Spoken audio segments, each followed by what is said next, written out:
The Spider Bride, an African horror folktale. In the quiet village of Akanbi, there lived a young woman named Adanna, known for her beauty and her pride. Men from far and wide came to ask for her hand, but she turned them all away. "No man in this world deserves me," she would say, her laughter echoing through the palm groves. Then one day a stranger arrived. He was tall, graceful, and dressed in silks that shimmered like moonlight. His voice was soft, his words hypnotic. He bowed low before her father and said, "Greater than, I have traveled across worlds for your daughter. My name." Snado. Adanna was intrigued. She had never met anyone like him. His eyes gleamed like polished stones, and his movements were too smooth, too perfect. Within a week she agreed to marry him, though no one in the village had ever seen where he lived.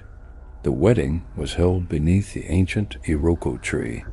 Drums beat, wine flowed, and laughter filled the air.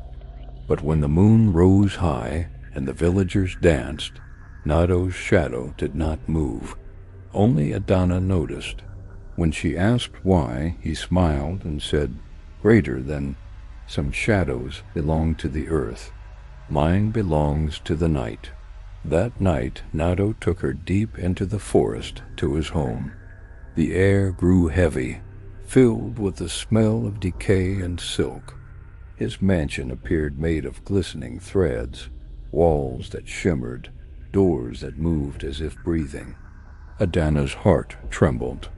When they reached the bedroom, he whispered, "My bride, I have waited long for you."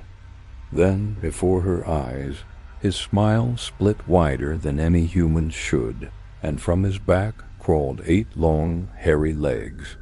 His silken clothes dissolved into a web of shadows. He was not a man at all. He was Akanbi, the ancient spider spirit who lured vain souls into his web. Adanna screamed, but the sound was swallowed by the dark. The silk wrapped around her body, binding her hands and feet. "Now you will stay," he hissed, "forever beautiful, forever mine." Days passed, and the villagers noticed Adanna's disappearance. When her father gathered the men to search, they followed a trail of silk deep into the forest. There, hanging from the branches of an Iroko tree, they found her, a figure made of web, frozen in eternal beauty, her eyes still glistening with silent tears. From that day, no one in Akanbi spoke proudly of their beauty again. And when moonlight touches the Iroko tree, villagers say they can see a woman's shadow moving gently in the web, still waiting for freedom.